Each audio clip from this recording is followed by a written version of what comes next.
Singapore, as the summit between the U.S.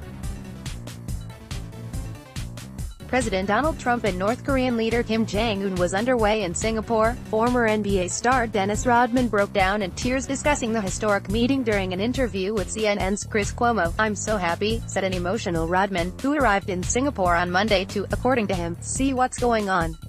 "Today is a great day for everybody," he added. Dennis Rodman gets emotional as he describes what it was like when he visited North Korea and returned home. "Today's a great day for everybody." pic.twitter.com/Joe2Y8M. Axios, @Axios, June 12, 2018. Rodman, who was wearing a red "Make America Great Again" hat, told Cuomo that he'd long touted the possibility of wagering peace with North Korea, but said no one had believed him. "Obama didn't even give me the time of day. I asked him, I said, I have something to say from North Korea, and he just brushed me off," Rodman told the CNN host. "But that didn't deter me. I still kept going back. I said to everybody, the door will open." Tearing up, Rodman said he'd received death threats for what he'd said about North Korea. "I couldn't even go home," he said, his voice breaking. "But I kept my head up high, brother. I knew things were going to change. I'm not in this for no money," he later added. "This is not about Dennis Rodman being the greatest person in the world that lead these two people together." The former basketball player, who has visited Pyongyang several times, is one of a very small group of Westerners who has personally met with Kim, whom he referred to as a good friend. Rodman first traveled to North Korea in 2013 with a documentary crew from Vice News to hold a basketball exhibition. He sat courtside with Kim during the game, and the two hit it off so well that the former NBA star has regularly visited Pyongyang since.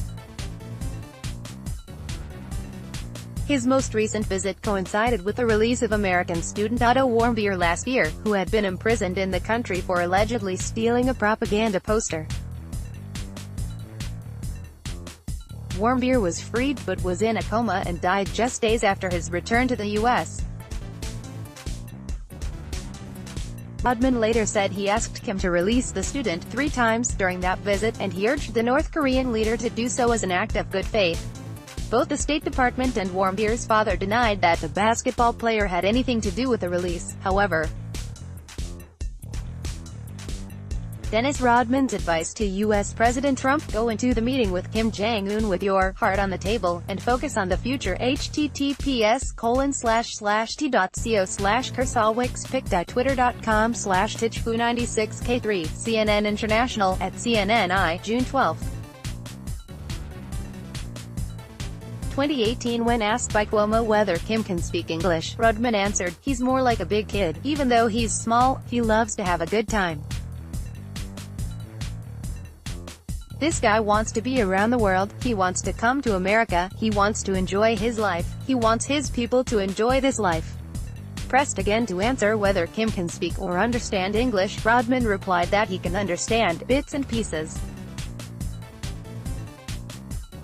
"If you talk about basketball, yes, he understands that. I can say one thing, people know that Kim Jong-un is not a dumb man," he added. Rodman made no mention during the interview of the repressive policies and practices of Kim's regime, including the alleged murders of his relatives and the brutal imprisonment of political prisoners. When asked about the violence and negativity perpetuated by Kim in North Korea, Rodman countered that he's not a politician. "I don't see the politics of this whole situation. I don't want to see that. I want to see that go away. I want to see us get along," he told Cuomo. "To have a handshake, have a smile, have a glass of iced tea." Rodman, who claimed a Trump aide had recently called him and told him that, "Donald Trump is so proud of you, he thinks you a lot," had some words of wisdom for the president. "Go into the meeting with Kim with your heart on the table," he advised Trump. WH Press Secretary Sarah Sanders called Dennis Rodman to thank him for his effort in Singapore and his support of President Trump, according to Rodman's agent, Darren Prince, Jake Tapper, at Jake Tapper. June 12, 2018. Immediately after his interview with Rodman, Cuomo told former Director of National Intelligence James Clapper that the former NBA player is our best resource to understanding Kim. "I agree, Chris," Clapper replied. "As weird as that is," former spy chief James Clapper tells at Chris Cuomo he believes that Dennis Rodman is relevant in U.S.-North Korea negotiations. "I have long been an advocate of involving Dennis Rodman. I think that there is a potential here to engage him in a serious way." https://t.co/8ioxmimpic.twitter.com/pbcslfw7tp. Cuomo Primetime, at Cuomo Primetime, June 12, 2018. Related. Trump and Kim sign joint agreement as historic Singapore summit draws to a close. Trump and Kim Jong-un shake hands ahead of historic North Korea summit. Trump says that without auto warmbier, North Korea summit wouldn't have happened. Trump takes a jab at the free press in front of Kim Jong-un. Download. Do you have information you want to share with HuffPost? Here's how.